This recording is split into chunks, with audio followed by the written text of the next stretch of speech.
وہی بات ہے مطلقہ کو وہ فاعل ہے اور زوجن مفعول ہے. اس کا معنی کہ یہ عورت نکاح کرے معلوم ہے اس کو کرنے کا حق حاصل ہے. تو قرآن سے معلوم ہوا کہ عورت اپنی نکاح کر سکتی ہے کرا سکتی ہے. حدیث سے معلوم ہوا نہیں کرا سکتی. لہٰذا ہم نے قرآن کو محل استشهاد کون سا ہے؟ تاکہ ہاں کہ یہ فعل ہے اس میں ضمیر راجع اس عورت کی طرف ہے وہ فاعل ہے اور یہ زوج ثانی کیا ہے؟ مفعول. بات سمجھ میں آئی؟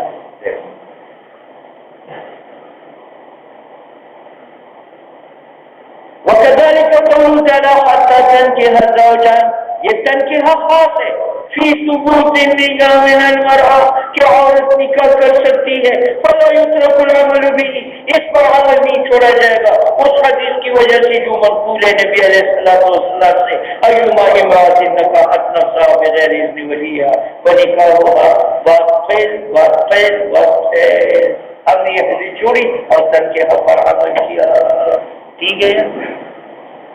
اب تم بتاؤ امام شافعی کے نزدیک عورت اپنی نکاح نہیں کر سکتی اور امام صاحب کے نزدیک کر سکتی ہے. اب اس عورت نے آ کر دو گواہوں کے سامنے اس کے ساتھ ایجاب قبول کیا تو ہماری نزدیک یہ بیوی ہے. جب ہے تو اس کے لیے وتی حلال ہے. اور امام شافعی کے نزدیک یہ بیوی نہیں ہے تو اس کے لیے وتی حلال ہے. ہمارے نزدیک یہ بیوی ہے تو اس کی ذمہ مہر واجب ہے اور امام شافعی کے نزدیک یہ بیوی نہیں ہے تو مہر واجب نہیں. ہمارے نزدیک یہ بیوی ہے تو اس کی بہن کے ساتھ یہ نکاح نہیں کر سکتا اور نجابی بنے گا. امام شافعی کے نزدیک یہ بیوی نہیں ہے تو اس کی بہن کے ساتھ یہ نکاح کر سکتا ہے. اب حکام نکال بات سمجھ لیں.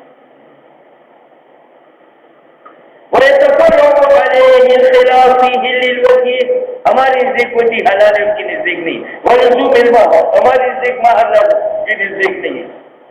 ولزوم النفقۃ والسکن ہمارے نزدیک لازم ان کی نزدیک نہیں ہے. ووقوع الطلاق اگر یہ طلاق دے تو طلاق پڑ جاتی ہے بیوی کو طلاق ہو جاتی ہے اور اس کے نزدیک طلاق نہیں پڑتی. وہ نکاح بعد طلاقات طلاق اگر یہ 3 طلاق دے دے تو ہمارے نزدیک پھر نکاح نہیں کر سکتا کیونکہ وہ مغلظہ ہے اور امام شافعی کے نزدیک بیوی نہیں ہے تو یہ 3 طلاق نہیں ہے تو نکاح کر سکتا.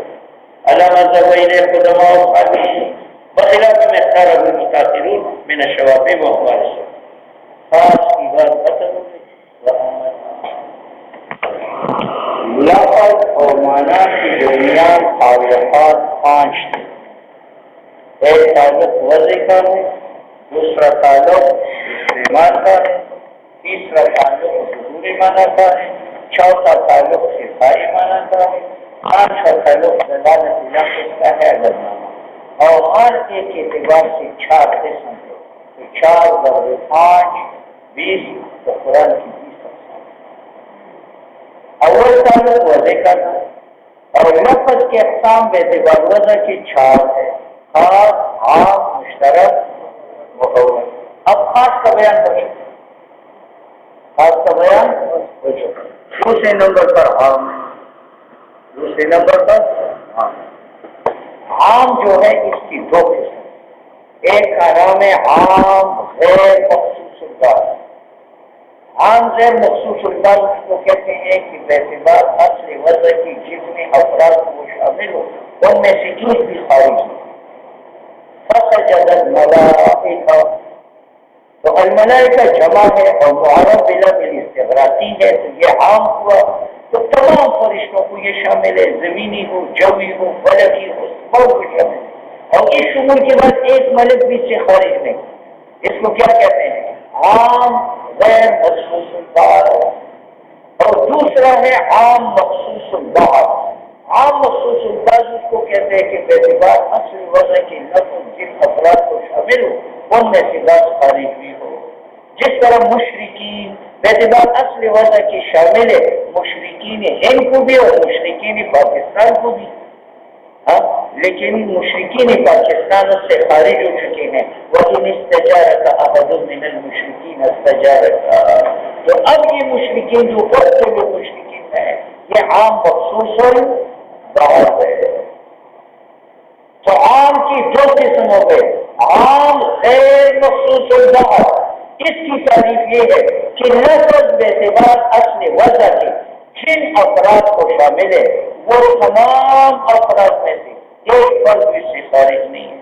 جس طرح ملائکہ کا اعتبار اصل وضع کی شامل تھا، ملائکہ جاؤ غلط سب، اور اب تک ایک فرشتہ بھی خارج نہیں تھا. آدم علیہ السلام کے سامنے سب فرشتے سیدھے کیا اور دلیل کھول دو اجماؤ.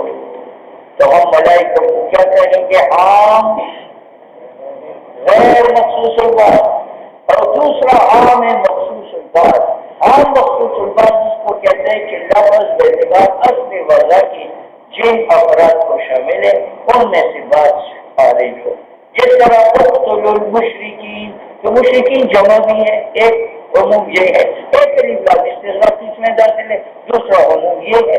تو یہ باعتبار لفظ وضع کی شامل تھا مشرکوں کو بھی جو ہند میں رہتے تھے، اور ان کو بھی شامل ہے جو پاکستان اور افغانستان میں رہتے ہیں. ٹھیک ہے، لیکن بعد میں قرآن نے بعض افراد سے نکال دیے کہ وَإِنِ اسْتَجَارَكَ أَحَدٌ مِّنَ الْمُشْرِكِينَ اسْتَجَارَكَ فَأَجِرْهُ، وہ ذمہ خارج ہو گئے. تو مختلف مشرکین اپنے عموم پر نہ رہا. اس کو کیا کہتے ہیں؟ عام مخصوص. ٹھیک ہے، جو عام غیر مخصوص البات اس میں ہمارے مقصدی کے اختلاف ہے. ہم کہتے ہیں یہ خطی، یہ خطی ہے، اور امام شافعی کہتے ہیں یہ سنی. اور جو عام مخصوص البات ہے اس میں ہمارے امام شافعی کا اختلاف ہے. امام شافعی کہتے ہیں یہ سرے سے حجت نہیں ہے، اور ہمارے دیکھ حجت ہے لیکن سنی. تو جس عام کو اس نے ضمنی کہا تھا ہم نے خطی کہا، اور جس عام کو اس نے حجت نہیں مانا تھا ہم نے حجت مان لیا لیکن ضمنی. تو عام غیر مخصوص البات ہماری نزدیک خطی ہے یا ضمنی ہے؟ خطی. اور عام مخصوص البات حجت نہیں ہے یا حجت ہے؟ ضمنی ہے. وَأَمَّا الْعَامُ فَنَوْعَانِ، اچھا عام ہے یہ دو قسم پر ہے. عام خص منه البات، ایک وہ عام ہے جس کی بات افراد کی تخصیص ہو چکی ہو، وہ عام لم يختص عنه شيء. اور دوسرا عام ہے جو غیر مخصوص البات ہے. مخصوص البات کی مثال اقتل المشرکین، علی ذمہ سے خارج ہے. اور غیر مخصوص البات کی مثال فسجد الملائکۃ كلهم اجمعون. فالعام الذي لم يخص عنه، بس وہ عام جو غیر مخصوص البات ہے وہ بمنزلۃ الخاص، یہ بمنزلہ خاص کے ہے. جیسے خاص اپنے حکم میں قطعی تھا اور اس پر عمل لازم تھا، تو عام غیر مخصوص البات اپنے حکم میں قطعی ہے اور اس پر عمل لازم ہے. فی حق وجوب العمل به لا تعالی. بات سمجھ میں آ گئی؟ سنو بھائی، اب تفریحات کرتا ہے. اس پر تفریح یہ کہ کوہٹی نے میری چھری کی اور یہ پکڑا گیا، یہ پکڑا اور اس کا ہاتھ کٹا، لیکن چھری کا مال یہ لیٹرین میں پہنچا چکا ہے. تو اس کے اوپر زمان ہے یا نہیں ہے؟ قطعیت تو ہے، زمان ہے یا نہیں ہے؟ تو سید امام شافعی رحمہ اللہ فرماتے ہیں کہ اس پر زمان ہے. پر تو مالی مقصود مقیس نلے اور مالی مصروف نقیس، علت جامعہ دونوں کے درمیان تصرف فی حق غیر. اور وجوب زمان واسف پر زمان ہے تو سارے زمان ہے. ہماری نزدیک مالی مصروف اگر صارف کے پاس ہلاک ہو چکا ہے تو ہاتھ کٹے گا، زمان نہیں ہے. کیوں؟ السارقۃ فقطعوا ایدیہما، یہاں فقطعوا خطا آیا ہے اور خطا آیا ہے فا کے بعد، اور فا کے بعد جو حکم ہو وہ کوئی سزا ہوتا ہے محاور کا. معلوم ہوا کہ سرقے کی کوئی سزا خطا ہے، تو اگر زمان بھی ہو تو پھر خطا کوئی سزا بنے گی یا جز بنے گی؟ جز بنے گی.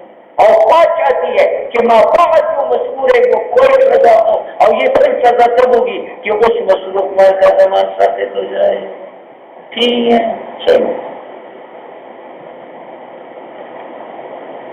عام غیر مخصوص بات کرتی ہے تو کم کہتے اذا قطع دل کو باقی بعد ما حلت المشروع عندها ولا يجب عليه، اس کی پر واجب نہیں ہے زمان کیوں ختم جزاء جميع ما كتب الصالح، جمیع عمل کا جمیع سزا آتا ہے کیونکہ کلمہ ما کا عام ہے.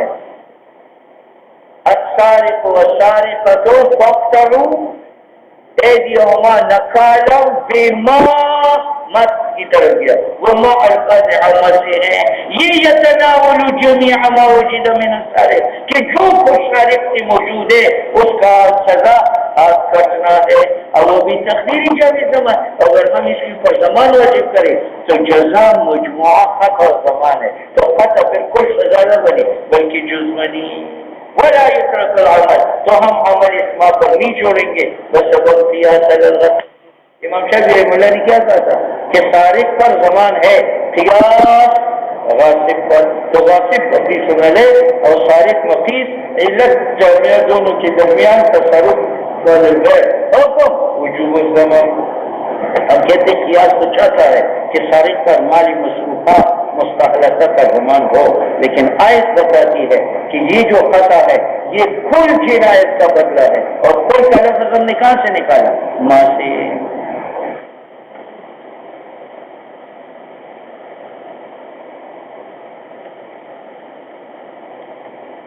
اب اس بات کی دلیل کہ یہ لفظ ماں عام ہے، لفظ ماں عام ہے، اس کی دلیل یہ ہے یہ سودا اس کی لونڈی ہے کنیزت، اور اس نے کہا ان کا ما فی بطن کی غلام بہت بھی بولو یا بہت سے، اور اس نے دوسرے دن لڑک اور لڑکی دونوں جن لیے تو غلام آزاد نہیں ہوگا. کیوں؟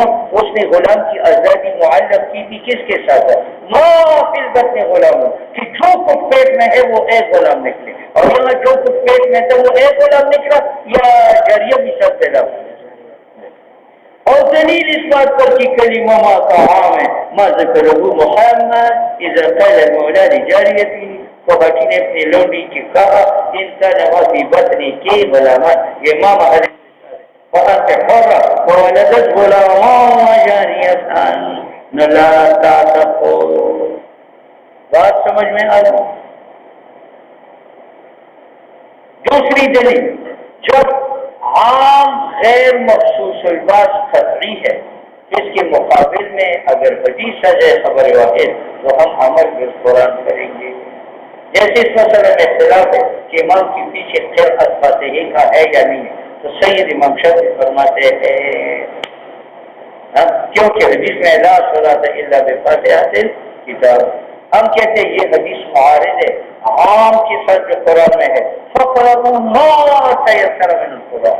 اب یہاں ماں آیا ہے اور ماں خاص فاتحی کے ساتھ یا مطلق تمام قرآن کو چھوڑ، تو وہاں سے معلوم ہوتا ہے کہ قرآن کا کوئی حصہ پڑھو تو وہ کافی ہے، اور یہاں سے معلوم ہو کہ نہیں فاتحہ نہیں پڑھنا پڑے گا. تو ہم نے عمل بالقرآن کیا جو عام مقتضی تھا. پہلے عام کے ساتھ قیاس چھوڑا تھا، اس عام کے ساتھ حدیث. وَبِمِثْلِ نَقُولُ فِي قَوْلِهِ تَعَالَى فَاقْرَؤُوا مَا تَيَسَّرَ مِنَ الْقُرْآنِ، تو یہ ما تیسر عام ہے جمیع تمام آیات میں جو میسر آ جائے قرآن سے، اور من ضرورتی ہی، اور اس کے ساتھ لازم ہے عدم توقف الجواب کہ جواز صلاۃ موقوف نہیں ہے قراءۃ فاتحہ پر، لیکن حدیث میں آیا ہے لا صلاۃ الا بفاتحۃ الکتاب، تو ہم نے عمل کیا قرآن اور حدیث پر ایسی وجہ کے ساتھ کہ نہ بدلے اس عمل سے حکم کتاب کا. ہم نے خبر کو محمول کیا نفی کمال پر. لا صلاۃ کا معنی نفی جن سے صلاۃ کا نہیں ہے، نفی کمال صلاح. یہ ایسا ہے جس طرح اللہ صلاۃ علی جار المسجد اللہ، وہ امام شافعی بھی فرماتے ہیں کہ وہاں نفل صلاۃ کی نفی نہیں ہے، کمال صلاۃ کی نفی ہے. تو کہتے ہیں ابھی کمال صلاۃ کی نفی، حتیٰ کہ مطلق قرآن کو قرأت کو فرض ہے بے حکم القرآن، اور قرأت فاتحہ کا واجب ہے بے حکم القرآن. مفصل اور فانصتوا.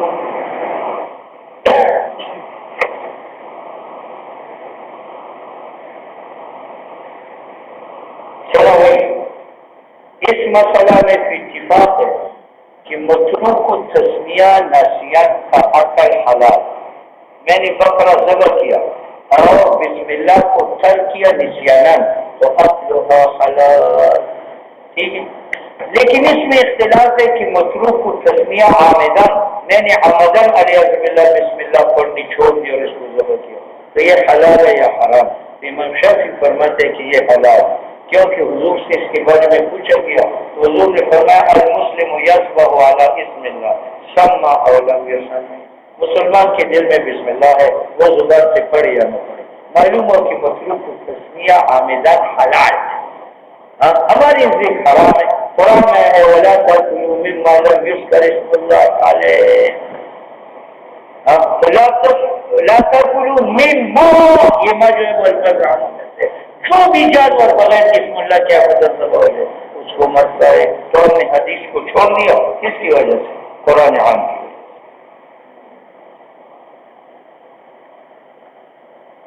وقلنا كذلك ولا تأكلوا مت ان مذبوحات میں سے جس پر اللہ کا نام نہ لیا گیا ہو۔ ہم کہتے ہیں یہ آیت واجب کرتی ہے حرمت اس جانور کی جو متروک کو تسمیہ ہو عامدن، لیکن حدیث میں آیا ہے سئل انہ علیہ السلام سئل رسول اللہ صلی اللہ علیہ وسلم سے پوچھا گیا عن متروک کی تسمیت عامدن فقال فرمایا کلوا اس کو کھاؤ فإن تسمیت اللہ تعالی، اللہ کا نام ہر مسلمان کے دل میں ہے۔ تو یہ حدیث و قرآن میں توفیق ممکن نہیں ہے، کیونکہ اگر ثابت ہو جائے ترک کی تسمیہ کے ساتھ عامدن تو ثابت تو ہو چکا ہے ترک کی تسمیہ سے ناسیان، تو اس وقت قرآن کا حکم لا تأکلوا بالکل ختم ہو جائے گا، اس لیے یترک الخبر حدیث کو ترک کیا جائے گا۔ بات سمجھ میں آ رہا ہے؟ وہی اثر ہے کہ عام غیر مخصوص الباس قطعی ہے تو اس کا معارض قیاس ہو یا خبر واحد، ہم فرق کریں گے، ہم کو حدی نے اس عورت کا ایک گھونٹ دودھ پیا بچپن میں یا 2 گھونٹ تو اس کی رضائی ماں بنی یا نہ بنی؟ امام شافعی کہتے ہیں نہیں بنی، پھر نکاح بھی پڑھا سکتے اس کے ساتھ۔ لا تقربوا المصح ولا المصحان، ایک مرتبہ پینا اور 2 گھونٹ چوسنا اس سے رضاعت ثابت نہیں ہوتی۔ ہمارے نزدیک کے خطرہ بھی ہو مدت رضا 2-2.5 سال کے اندر تو حکمت ثابت ہے، کیونکہ قرآن میں ہے وَأُمَّهَاتُكُمُ اللَّاتِي أَرْضَعْنَ، تو ارضانہ میں قلیل رضا تو کثیر رضا دونوں کو شامل ہے، تو قرآن عام ہے اور عام قطعی ہے، لہذا یہاں قلیل رضاعت بھی محرم ہے اور کثیر رضاعت بھی محرم ہے، اس لیے ہم نے اس عام قطعی سے حدیث کو ترک کر دیا۔ وَكَذَلِكَ قَوْلُهُ تَعَالَى وَأُمَّهَاتُكُمُ اللَّاتِي أَرْضَعْنَكُمْ، یہ تقاضا کنت بعموم خود کہ حرامت نکاح مرضعہ، لیکن در حدیث آمداد لا تحرم المسح، ایک بار چوسنا ولا المسحتان 2 بار چوسنا یہ محرم نہیں ہے، ولا الأولاج 1 گھونٹ 2 گھونٹ محرم نہیں ہے، تو توفیق ممکن نہیں ہے۔ وَيُتْرَكُ الْخَبَائِثُ، بات سمجھ میں آ رہی؟ یہ تو عام غیر مخصوص الباس ہے، امام شافعی کے نزدیک ظنی ہے اور ہمارے نزدیک قطعی ہونے پر یہ تفریحات کچھ ہے۔ ایک ہے عام مخصوص الباس، عام مخصوص الباس امام شافعی کے نزدیک حجت نہیں ہے، ہمارے نزدیک حجت ہے مگر ظنی، یعنی جو عام مخصوص الباس کے نیچے افراد ہے ان کے لیے بھی حکم قطعی نہیں ہے، وہ بھی حکم سے نکل سکتے، کیوں؟ قرآن نے بتایا قتل المشرکین، تو یہ مشرکین کا لفظ عام تھا، یہ شامل تھا حربیین کو بھی اور شامل تھا ذمیین کو بھی، لیکن جب کہا کہ ان استجارک احد من المشرکین استجارک تو اہل ذمہ اس سے خارج ہو گئے، لیکن قتل حربیین کے لیے بھی قطعی نہیں ہے، کیونکہ آپ نے بندوق اٹھانی اور اس نے کہا میں نے پاکستان میں جا چکا ہوں وہاں اہل ذمہ بن چکا ہوں تو وہ قتل سے بچ گئے۔ آپ نے دوسری فروخ ڈالی، وہ کہتے میں بھی اہل ذمہ میں ہوں، تیسری فروخ ڈالی، وہ کہتے میں بھی اہل ذمہ میں ہوں، تو ان کے پاس سب کو طاقت آ گئی، ہر ایک ذمیت کا بہانہ کر کے وہ جلوس سے اپنے آپ کو نکال سکتا ہے۔ بات سمجھ میں؟ تو قتل حربیین کے لیے قطعی ہوا یا ظنی ہوا؟ اور ہر عربی اپنے آپ کو قلو کے حکم سے نکال سکتے ہیں. چونکہ تم مشرکین میں مشرکین جمع ہے اور اقل جمع کی 3 ہے، تو جب دارے حرب میں 3 رہ جائے وہ اپنے کو خطر سے نہیں بچا سکتے، کیونکہ پھر مشرکین کا مصداق باقی نہیں رہتا. بات سمجھ میں آ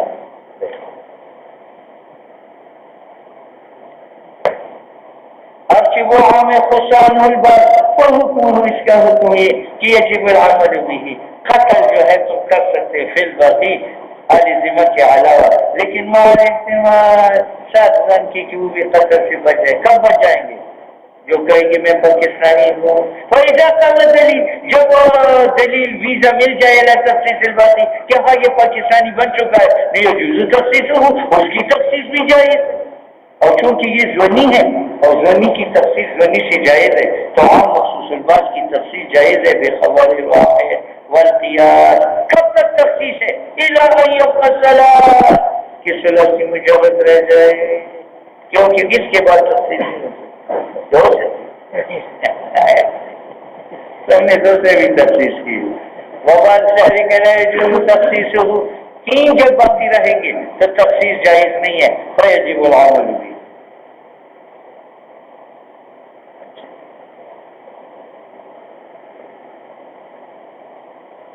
وذالک مصنف اس بات کی دلیل پیش کرتے ہیں کہ عام مخصوص الغرض ضمنی کی ہو، تو کہتے ہیں کہ عام کے بعد جو مخصص آیا ہے اس نے یا بعض افراد معلوم نکالے ہوں گی یا مجہول نکالے. اگر معلوم نکالے ہوں گے جس طرح قتل المشرکین یہ عام تھا، اور ان استجارہ من استجارہ کا اجر ہو. اب وہاں ذمیت جو ہے وہ علت ہے کس کا؟ خروج کا. تو مجھ سے وہ علت جو مخصوصین کے اندر موجود ہے اگر باقیین میں موجود ہو جائے ذمیت تو وہ بھی نکلے گا، اس میں خاص موجود ہو وہ بھی نکلے گا، اس میں موجود ہو تو وہ بھی نکلے گا. تو اگر مخصص معلوم ہو تو ان معلومین کے اندر علت معلوم ہوگی، وہ علت معلوم اگر باقی میں موجود